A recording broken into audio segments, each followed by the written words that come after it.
Ah, vous êtes là?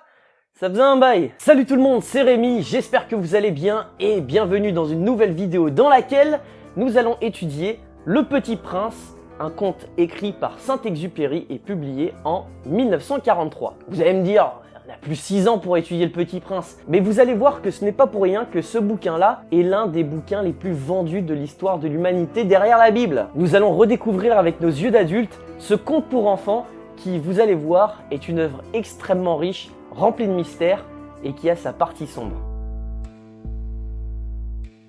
Antoine de Saint-Exupéry est né le 29 juin 1900 à Lyon. C'est un écrivain et aviateur dont la vie fut aussi aventureuse que ses récits. Issu d'une famille aristocratique, il grandit avec une imagination débordante qui le poussa vers les cieux et les lettres. Dès son plus jeune âge, Saint-Exupéry rêve de voler. À 12 ans, il fait son premier vol en avion, une expérience qui laisse une empreinte indélébile sur son âme. Après des études chaotiques, il s'engage dans l'aviation militaire en 1921. C'est le début d'une carrière qui le mènera aux 4 coins du monde. En 1926, il publie sa première nouvelle, L'Aviateur. Très vite, il conjugue son amour du vol avec celui des mots, écrivant des œuvres emblématiques comme Courrier Sud, Vol de nuit et bien sûr, Le Petit Prince. Ce dernier, écrit pendant son exil aux États-Unis durant la Seconde Guerre mondiale, devient un chef-d'œuvre intemporel. Traduit dans des centaines de langues, ce qui en fait l'un des livres les plus traduits de l'histoire, juste après la Bible. Mais le 31 juillet 1944, lors d'une mission de reconnaissance en Méditerranée, Saint-Exupéry disparaît mystérieusement à bord de son avion. Ce jour-là, il a décollé de Borgo, en Corse, pour une mission de reconnaissance au-dessus de la Méditerranée, en préparation du débarquement allié dans cette région. Ce n'est qu'en 1998 qu'un pêcheur au large de Marseille a retrouvé un bracelet en argent portant le nom de Saint-Exupéry. Puis en 2000, des plongeurs ont découvert les restes de son avion au fond de la Méditerranée. Plusieurs hypothèses ont été avancées concernant les causes de sa disparition. La plus probable est qu'il ait été abattu par un avion ennemi allemand. En 2008, un ancien pilote allemand, Horst Rippert, a déclaré avoir abattu un P-38 Lightning le 31 juillet 1944 dans la zone où Saint-Exupéry avait disparu. Cependant, il n'était pas certain à l'époque que l'avion qu'il avait abattu était celui de Saint-Exupéry. En fin de compte, Antoine de Saint-Exupéry est mort comme il a vécu, dans le ciel, dans une quête de liberté et d'aventure. Sa mort tragique a renforcé sa légende, faisant de lui non seulement un grand écrivain, mais aussi un héros romantique dont le destin est indissociablement lié à celui de l'aviation. C'est le moment que vous attendez tous, le résumé du bouquin. Et avant de commencer, je vous rappelle que vous pouvez vous abonner, c'est totalement gratuit.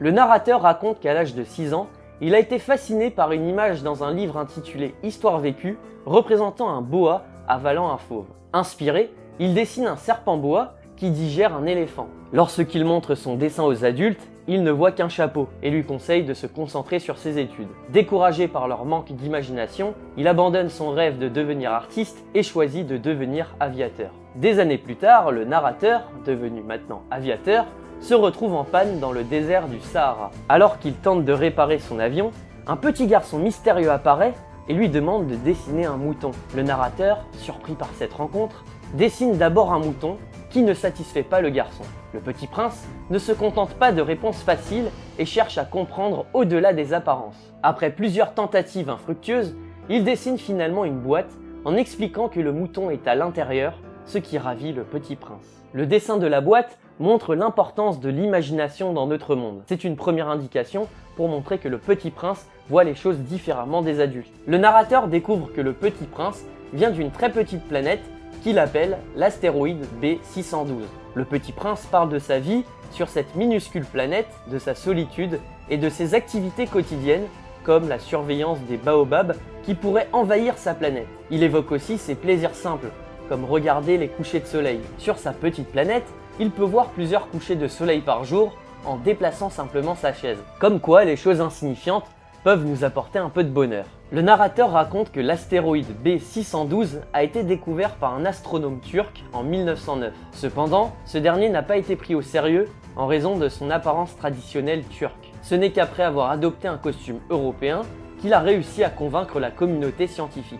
Le narrateur critique ici le monde des adultes souvent basés sur des jugements superficiels plutôt que sur la véritable valeur des idées. Le Petit Prince parle des baobabs, de grands arbres qui pourraient détruire sa planète s'ils ne sont pas arrachés à temps. Il explique au narrateur l'importance de surveiller sa planète et de retirer les mauvaises herbes dès leur apparition pour éviter qu'elles ne deviennent trop envahissantes. Cette tâche quotidienne est essentielle pour maintenir l'équilibre sur sa planète. Les baobabs sont une métaphore des problèmes qui, si elles ne sont pas traitées à temps, peuvent devenir incontrôlables. Donc soit ça parle des problèmes en général, ou soit du plus gros problème en 1943, je pense qu'il parle des nazis quoi. Le Petit Prince exprime sa tristesse en racontant au narrateur combien il aime les couchers de soleil. Il se souvient des nombreux couchers de soleil qu'il a pu admirer sur sa planète lorsqu'il se sentait triste. Il confie qu'il a vu 43 couchers de soleil en une seule journée en déplaçant simplement sa chaise. De nouvelles éditions gonflent le nombre de couchers de soleil à 44, l'âge qu'avait Saint-Exupéry au moment de sa mort. D'autres y voient plutôt l'année 1944, période de guerre. En tout cas, le coucher de soleil peut symboliser le temps qui passe, la nostalgie ou le besoin de prendre son temps pour admirer ce qui nous paraît futile. Un jour, le Petit Prince demande au narrateur si les moutons mangent les fleurs, s'inquiétant pour sa rose. Le narrateur réalise alors que le Petit Prince est très attaché à cette fleur unique, cette rose, une fleur très belle, mais très exigeante et vaniteuse. Le Petit Prince est perturbé par la pensée que le mouton pourrait manger sa rose qu'il aime tant. Alors, le narrateur lui promet de dessiner une muselière à son mouton. La rose représente l'amour, son attachement, sa vulnérabilité. Le Petit Prince raconte comment la rose est apparue sur sa planète. D'abord émerveillé par sa beauté, il est vite déconcerté par ses caprices et son orgueil. La rose, bien qu'elle soit très belle, demande beaucoup d'attention et se montre parfois hautaine et manipulatrice. Le Petit Prince est déstabilisé par ces contradictions, ne sachant pas comment réagir face à ses demandes et ses reproches, il finit par se sentir blessé et décide de quitter sa planète pour chercher des réponses ailleurs. Encore une fois, ce passage montre la complexité des relations humaines où l'amour est mêlé au doute et à la frustration. Avant de partir, le Petit Prince met sa planète en ordre. Il nettoie soigneusement ses volcans, même le volcan éteint, et arrache les dernières pousses de baobab. Il dit adieu à sa rose qui essaie de cacher son chagrin et son amour pour lui. Elle lui souhaite de trouver le bonheur et bien qu'elle tente de paraître forte, elle montre une fragilité qui touche profondément le Petit Prince. Ce dernier est triste de la quitter, mais il se sent obligé de poursuivre son voyage et de découvrir le monde. Le Petit Prince commence son voyage et visite d'abord une planète habitée par un roi. Ce roi prétend régner sur tout, y compris sur les étoiles, bien qu'il soit seul sur sa planète. Il essaie de faire du Petit Prince son ministre, mais celui-ci refuse. Le roi incarne le pouvoir pour le pouvoir, et ses ordres n'en sont pas vraiment, puisque par exemple il va demander au soleil de se coucher à l'heure, juste pour donner l'illusion qu'il a du pouvoir. Le Petit Prince arrive sur une deuxième planète, habité par un vaniteux. Cet homme ne cherche qu'à être admiré et applaudi. Le Petit Prince ne comprend pas ce besoin constant de validation extérieure, trouvant cette vanité vide de sens. Lassé par cette rencontre, il poursuit son exploration. Sur la troisième planète, le Petit Prince rencontre un buveur. Ce dernier boit pour oublier qu'il a honte de boire. Cette logique circulaire déroute le Petit Prince, qui ne trouve aucun sens dans ce comportement. Le buveur représente l'absurdité de certains comportements humains qui, au lieu de résoudre les problèmes, ne font que les aggraver. Le Petit Prince arrive sur la quatrième planète, habité par un businessman. Cet homme est obsédé par les chiffres et passe son temps à compter les étoiles qu'il pense posséder. Le Petit Prince lui demande ce qu'il fait avec toutes ces étoiles, mais le businessman ne peut répondre que par des chiffres, incapable de comprendre la véritable valeur des choses. Pour le Petit Prince, la possession est une notion absurde, car il croit que ce qui est vraiment important ne peut être possédé. Le Petit Prince se rend sur la cinquième planète, la plus petite de toutes, où il rencontre un allumeur de réverbères. Cet homme allume et éteint son réverbère toutes les minutes, car sa planète tourne très vite. L'allumeur est le seul personnage que le Petit Prince ne juge pas absurde, car il se dévoue à une tâche qui, bien que futile, est accomplie avec sérieux. Cependant, le Petit Prince réalise que la vie de cet homme est triste et continue son voyage. Le Petit Prince visite ensuite la sixième planète, habitée par un géographe. Ce dernier cartographie les planètes, mais ne quitte jamais son bureau pour les explorer lui-même. Il demande au Petit Prince de décrire sa planète, mais lorsqu'il apprend que la rose du Petit Prince est éphémère, il refuse de la noter dans ses livres, car les géographes ne s'intéressent qu'aux choses permanentes. Le géographe conseille au Petit Prince de visiter la Terre, une planète bien documentée et diversifiée. Le Petit Prince, intrigué, décide de suivre son conseil. Le géographe représente l'intellectuel qui accumule des idées abstraites sans jamais vivre d'expérience directe. Le Petit Prince arrive sur Terre et découvre une planète très peuplée. Il est d'abord surpris par le nombre de réverbères qu'il voit dans les villes, pensant qu'il y a autant d'allumeurs de réverbères que de réverbères eux-mêmes. Il se rend vite compte de l'immensité de la planète Terre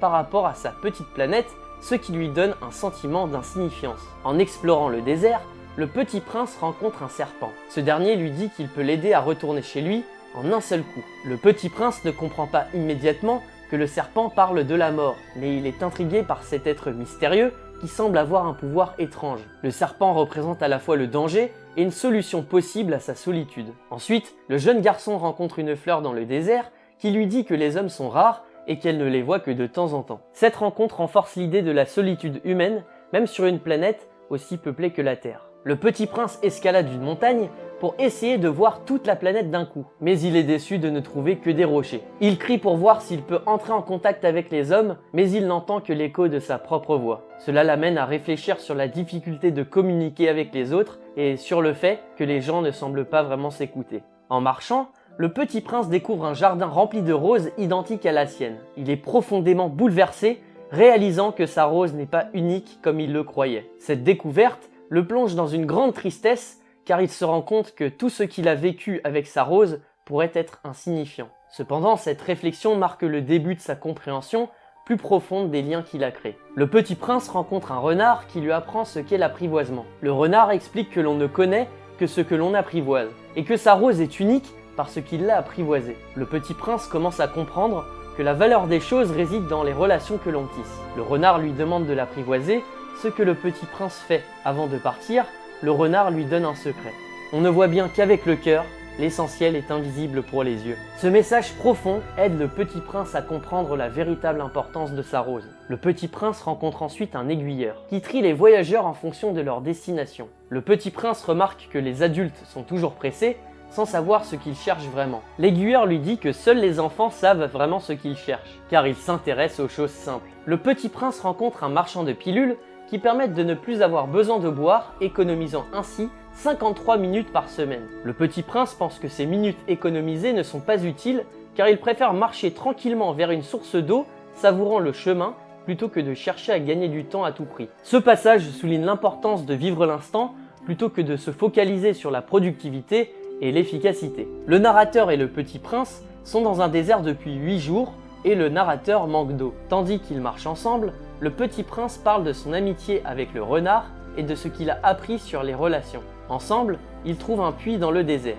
L'eau du puits est décrite comme un cadeau précieux, apportant non seulement un réconfort physique, mais aussi spirituel. Le fait que le narrateur et que le Petit Prince trouvent le puits ensemble symbolise que les relations humaines et les liens émotionnels sont ce qui donne sens à la vie. Le Petit Prince et le narrateur passent du temps ensemble près du puits. Le narrateur commence à réparer son avion, espérant pouvoir quitter le désert. Aussi, le Petit Prince se prépare à retourner chez lui. Il demande au narrateur de se souvenir de lui lorsqu'il regardera les étoiles, car elles lui rappelleront son rire. Cela montre comment les souvenirs et les émotions peuvent transcender la séparation. Le Petit Prince rencontre à nouveau le serpent, sachant qu'il va l'aider à retourner chez lui, c'est-à-dire à mourir pour retrouver sa planète et sa rose. Le narrateur comprend alors que le Petit Prince va mourir et il est dévasté par cette perspective.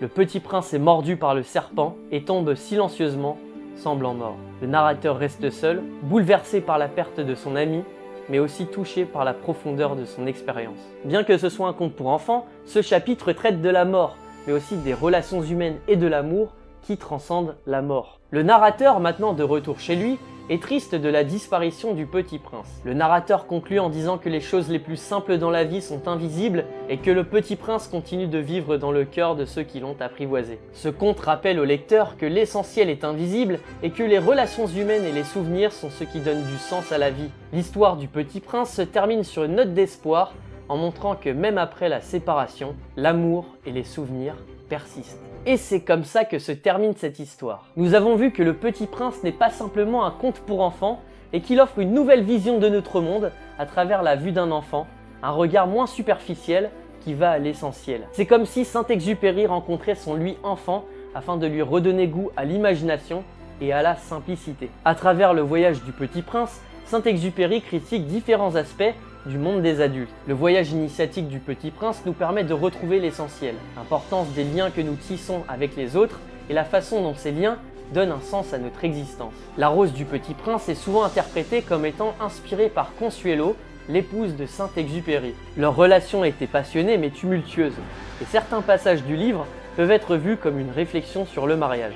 Après la mort de Saint-Exupéry, elle a d'ailleurs publié un mémoire avec pour titre « Mémoire de la Rose ». La décision du Petit Prince de laisser le serpent le mordre pour retourner sur sa planète peut être vue comme une métaphore du retour à l'état pur, libre des contraintes et des illusions du monde matériel afin de tendre vers la spiritualité. C'est après avoir partagé des moments avec ses amis, sa famille et son amour que l'on peut accepter de mourir. C'est quand même une œuvre pour enfants plus profond que Peppa Pig. Voilà, en tout cas j'espère que cette vidéo vous aura plu. Si cette vidéo t'a plu et que tu souhaites tisser des relations humaines, n'hésite pas à mettre un petit like, à partager la vidéo et à mettre en commentaire tes conseils ou tes insultes.